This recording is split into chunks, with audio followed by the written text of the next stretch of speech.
বন্ধুরা চলে আসলাম আবারও ওই ডাবল ফ্ল্যাকেটের টি শার্টটা নিয়ে দ্বিতীয় খণ্ড। এবার আপনারা দেখতে থাকেন। এই যে সাইড মারতেছি, আমি সাইড মারা কেয়ার লেভেল লাগাইতেছি। এক সাইড প্রথম মারা হয়ে গেল। সাইড ব্যান্ড টপ সিন আছে, তো সাইড ব্যান্ড টপ সিন এর জন্য সাইড ফাড়া আছে।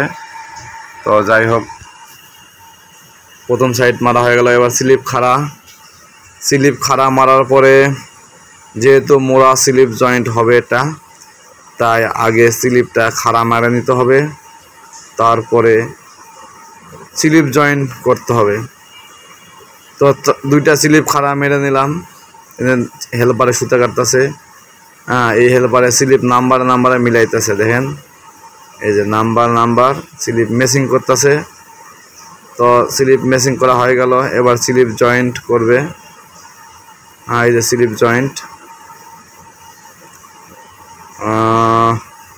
মোড়া জয়েন্ট করতেছে আমার এই খুব দক্ষ অপারেটর এটা, ঠিক আছে। দেখেন কত দক্ষতার সাথে স্লিপ জয়েন্ট করবে, দুই টানে শেষ করে দিবে। এই যে এক টান আর একবার, এবার শেষ করে মাথায় চলে যাবে। এই যে এক সাইড হয়ে গেল। তো খুব সেমি ক্রিটিক্যাল স্টাইলটা। তো আপনারা দুইটা ভিডিও দেখার পরে অবশ্যই বুঝবেন, আপনাদের ধারণা আসবে যে কিভাবে আসলে ডাবল ফ্ল্যাকেটের মাল করতে হয়। এখানে মেশিন লেগেছে প্রায় 30টা মতো, হোল বাটন সহকারে। তো আপনারাও সেমি ক্রিটিক্যাল ডাবল ফ্ল্যাকেটের মাল সাইড ব্যান আছে যেহেতু। এবার ব্যাক পাইপিংটা করে নিচ্ছি। লেভেল টক্সিন দেবো। তো এই যে হয়ে গেল। এটা কেটে আবার অপারেটর দিয়ে দিবে সামনের অপারেটরের কাছে। এই যে কাটা হয়ে গেছে, 2 পিস করলো। এই যে এবার লাগাইবে হলো হ্যাঙ্গার লুপ লাগানোর পরে পরবর্তী প্রসেস চলে যেতে হবে।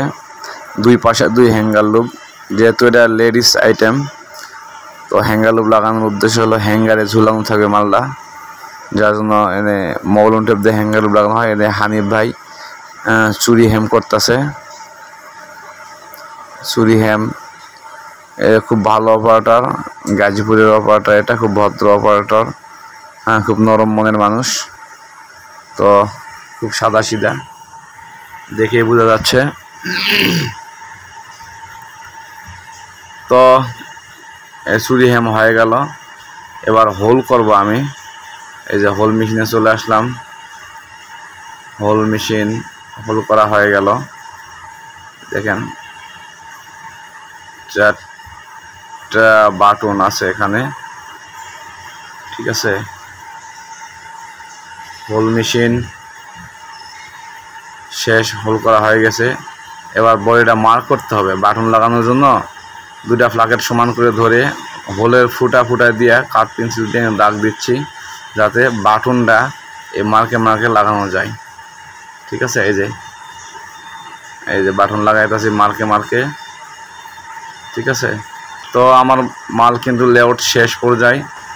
এই প্রসেসটাই হলো শেষ প্রসেস, ঠিক আছে। এই যে হয়ে গেল। এবার বাটনটা দেখেন কিভাবে বাটন হোলের ভিতর দিয়ে বাটন পার করতেছি। এটা হলো জিআই তার দিয়ে একটা সিস্টেম করে নিছি। এটা দিয়ে খুব সহজেই বাটন লাগানো হয়। তো আমার লেআউটও শেষ। এই যে সুতা কাটার টেবিল। ভিডিওটা ভালো লাগলে অবশ্যই লাইক কমেন্ট শেয়ার করে পাশে থাকবেন।